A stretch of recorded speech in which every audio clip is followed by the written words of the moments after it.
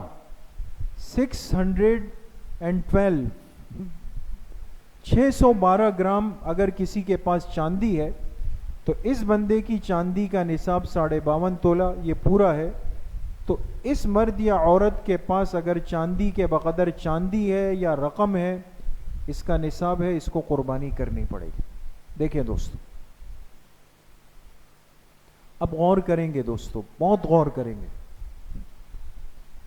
قربانی واجب ہونے کا نصاب کیا ہے؟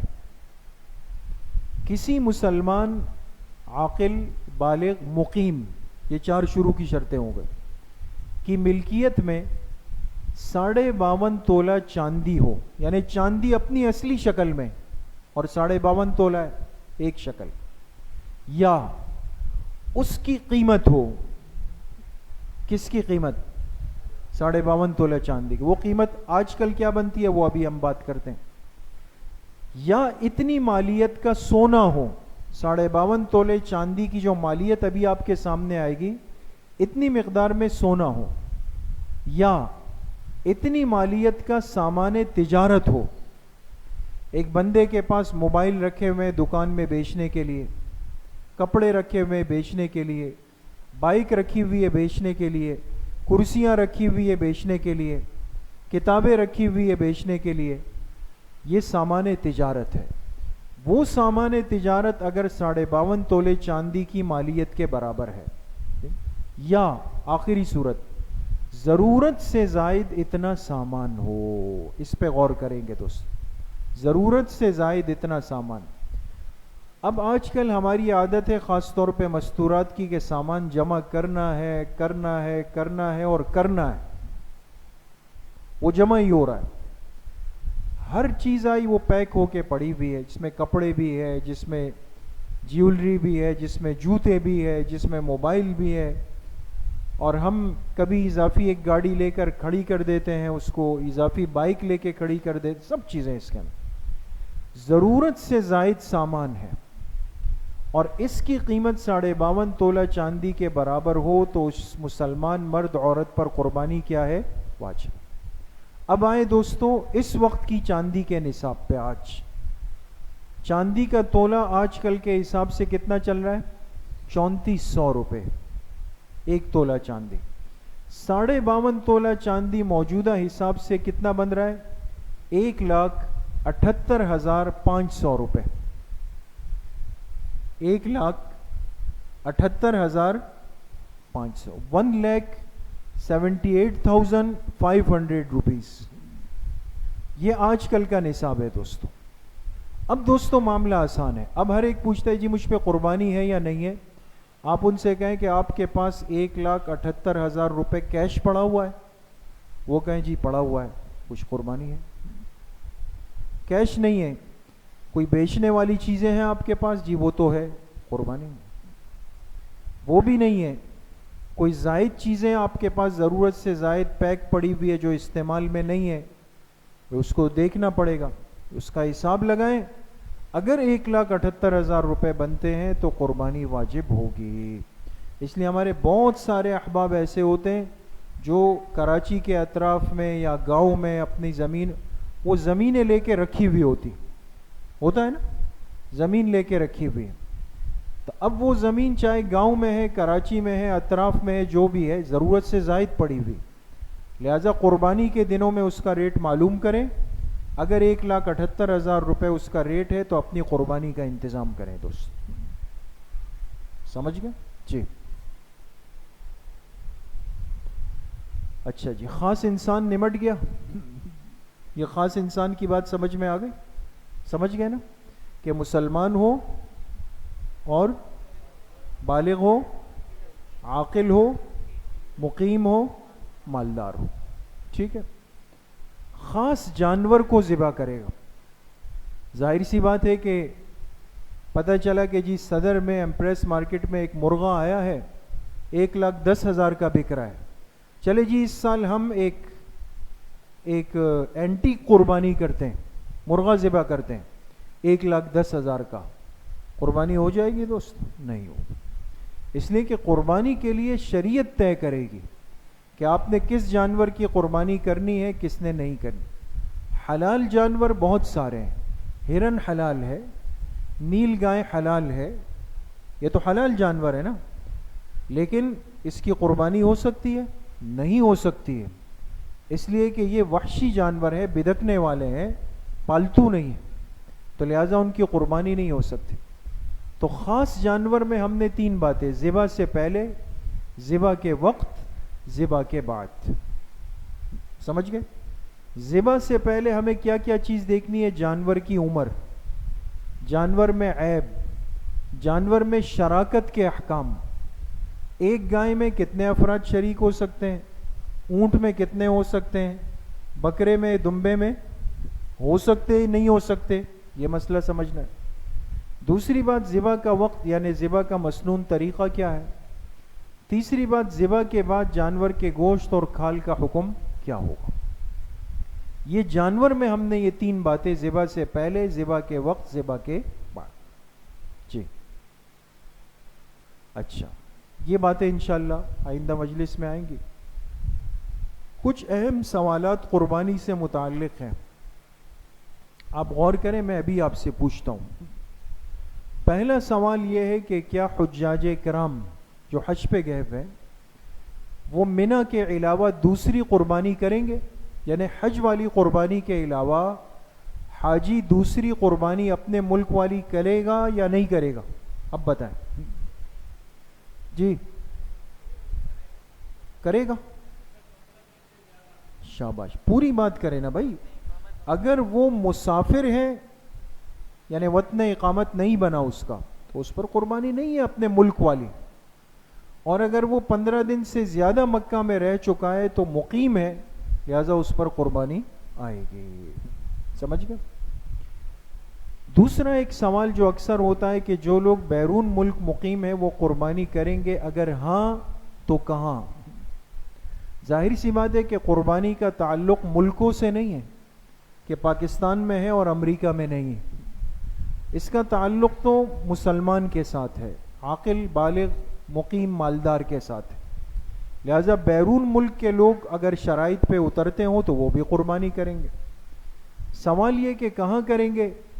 اگر ان کو اپنے ملک میں، وہیں امریکہ میں، کینیڈا میں، اٹلی میں، دبئی میں، جہاں پر بھی ہے وہاں کرنے میں آسانی ہے، وہاں کر لیں، کوئی مضائقہ نہیں۔ لیکن بیرون کے احباب اگر پاکستان میں اپنے جو پیدائشی ملک میں قربانی کرنا چاہیں وہاں بھی کر سکتے ہیں، اور اس کا طریقہ یہ ہوگا کہ وہ یہاں اپنے کسی رشتہ دار کو یا ساتھی کو وہ اطلاع دے دیں، ان کی ذمہ داری لگا دیں اور اتنی رقم ان کو بھیج دیں گے، وہ ان کی طرف سے قربانی کریں گے۔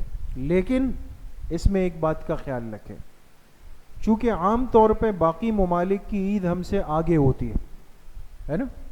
اب پاکستان میں مثال کے طور پہ عید ہے، مثال کے طور پہ 7 جون بروز ہفتہ، ٹھیک ہے۔ امریکہ میں عید ہے 6 جون بروز جمعہ، وہ ہم سے ایک دن آگے ہے نا۔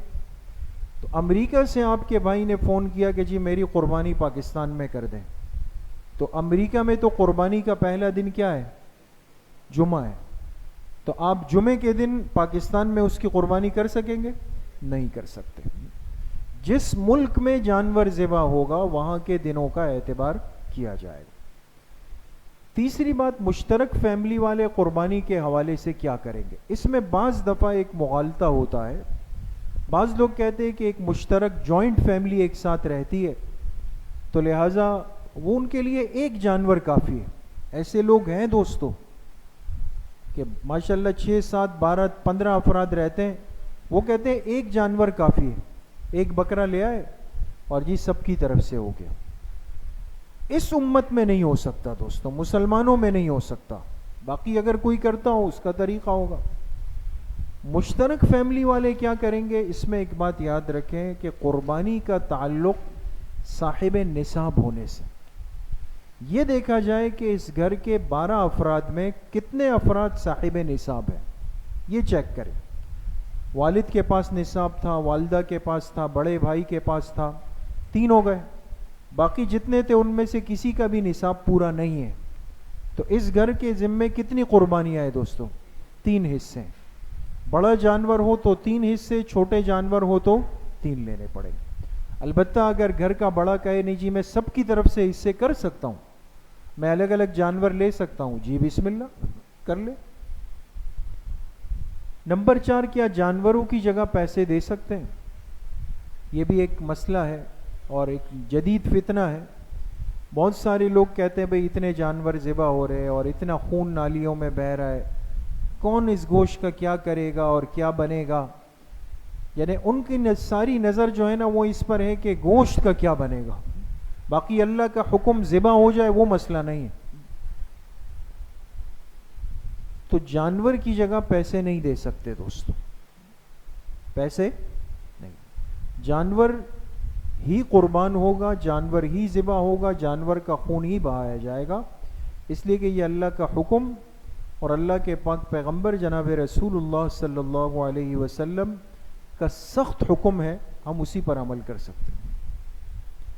5ویں بات، اپنی عمر سے کم کا جانور اگر غلطی سے خرید لیا تو قربانی کا کیا ہوگا؟ آگے تفصیل آئے گی دوستوں کہ جانوروں کی عمر طے ہے۔ بکرے بکری میں کم از کم عمر کتنی ہے دوستوں؟ جی 2 سال، 2 سال ہے نا، اور گائے بیل بھینس میں 2 سال، اور اونٹ میں 5 سال۔ اب یہ عمر طے کر دی گئی ہے دوستو۔ اب مثال کے طور پہ آپ جانور لے آئے، موٹا تازہ فربا سب کچھ ہے، گھر لانے کے بعد پتہ چلا کہ او ہو اس کے تو 2 سال پورے نہیں ہیں۔ یہ 2 دانت جو ہم دیکھتے ہیں نا دوستو یہ علامت ہے۔ عموماً جانور اپنے دانت 2 سال میں نکال لیتا ہے، عموماً، لیکن ضروری نہیں، لہذا اعتبار کس چیز کا ہے؟ اصل عمر کا اعتبار۔ لہذا اگر جانور کے دانت نہیں نکلے، بیچنے والے پر آپ کو اطمینان ہے، وہ صحیح دیندار آدمی ہے، وہ کہے اس جانور کو میں نے خود پالا ہے، 2.5 سال کا ہے، اس کے دانت نہیں ہے لیکن 2.5 سال ہے، تو اس کی قربانی ہو سکتی ہے دوستو۔ اور اگر ایک جانور نے دانت نکال لیے، 2 دانت، لیکن وہ مالک خود کہے کہ یہ 1.5 سال کا ہے، قربانی ہو سکتی؟ تو دار و مدار کس چیز پر ہے دوستو؟ عمر پر ہے۔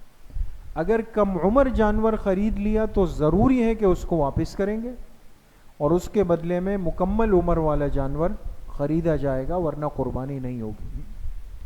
اگر غلطی سے گابھن جانور آ جائے تو کیا قربانی ہوگی؟ گابھن اس کو کہتے ہیں کہ جس مادہ کے پیٹ میں بچہ ہو، مثلا بکری لے آئے، پتہ چلا ہو اس کے پیٹ میں تو بچہ ہے، گائے کے پیٹ میں بچہ ہے، بھینس کے پیٹ میں بچہ ہے، تو لانے کے بعد پتہ چلا۔ اس میں یاد رکھیں کہ یہ چیزیں وہاں احتیاط کی ہے، تسلی کر لیں، جانور خریدتے ہوئے اطمینان کر لیں، کسی سمجھدار بندے کو لے جائیں اور تسلی ہو جائے کہ نہیں یہ پیٹ سے نہیں ہے، تب خریدیں۔ لیکن اگر بہرحال انسان ہے، لے آئے اور آنے کے بعد پتہ چلا کہ جی یہ تو گابھن ہے، یاد رکھیں گابھن جانور کی قربانی ہو سکتی ہے، ناجائز نہیں ہے، ہو سکتی ہے۔ اگر کسی نے ذبح کر دیا تو وہ جانور بالکل حلال ہوگا، آپ کی قربانی بھی ہو جائے گی، لیکن بہتر یہ ہے کہ اس جانور کو اگر تبدیل کرنا ممکن ہو سہولت سے تو تبدیل کرا دیا جائے، ضروری کوئی نہیں، لیکن تبدیل کرا سکے تو کرا دینا چاہیے۔ سمجھ میں آئی؟ جی، یہ پہلی مجلس تھی، انشاءاللہ آئندہ اتوار کو قربانی کی دوسری نشست ہوگی۔ اسی طرح اہتمام سے، محبت سے، طلب کے ساتھ تشریف لائیں۔ اللہ کریم مجھے بھی آپ سب کو صحیح عمل کی توفیق نصیب فرمائے۔ وآخر دعوانا ان الحمدللہ رب العالمین۔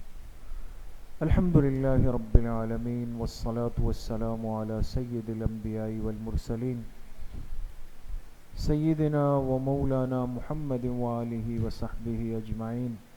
یا اللہ یا ارحم الراحمین، ہمارے صغیرہ کبیرہ ظاہراً باطناً ہر طرح کے گناہوں کو معاف فرما دے، پوری زندگی اتباع سنت میں گزارنے کی توفیق نصیب فرما دے، آنے والے مبارک مہینے مبارک عشرے کی بھرپور قدردانی کی توفیق نصیب فرما دے، قربانی کے عمل کی توفیق اور اس کو دل کی خوشی کے ساتھ کرنے کی توفیق نصیب فرما دے، دین کو سیکھنے کی، دین پر عمل کرنے کا جذبہ ہم سب کو نصیب فرما دے۔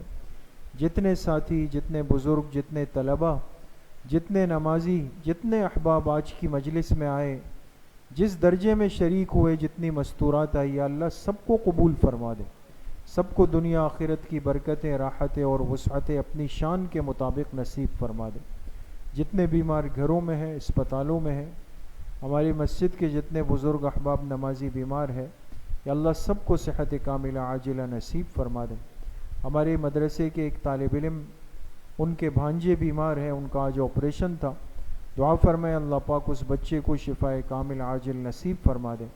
ہمارے بھائی سعید الرحمن صاحب کے بیٹے رضوان بیمار ہے، دعا فرمائے اللہ پاک ان کو شفاء کامل عاجل نصیب فرما دے۔ جتنے مرحومین مرحومات دنیا سے چلے گئے سب کی مغفرت فرما دے۔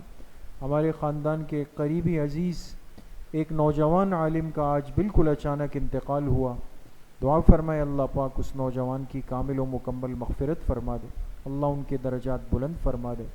ہمارے حضرت مفتی صاحب نور اللہ مرقدہ اور ہمارے والدین، اساتذہ اکرام، سب کی قبروں کو اللہ پاک جنت کا باغیچہ بنا دے۔ قبل اول فلسطین کے مظلوم مسلمانوں کی اللہ پاک مدد و نصرت فرما دے۔ مسجد اقصیٰ کو اللہ پاک آزادی کی نعمت نصیب فرما دے۔ ہمارے اس پیارے ملک پاکستان کی اللہ پاک ہر جانب سے، ہر دشمن سے اور دشمن کے مکر و فریب سے اللہ پاک محفوظ فرما دے۔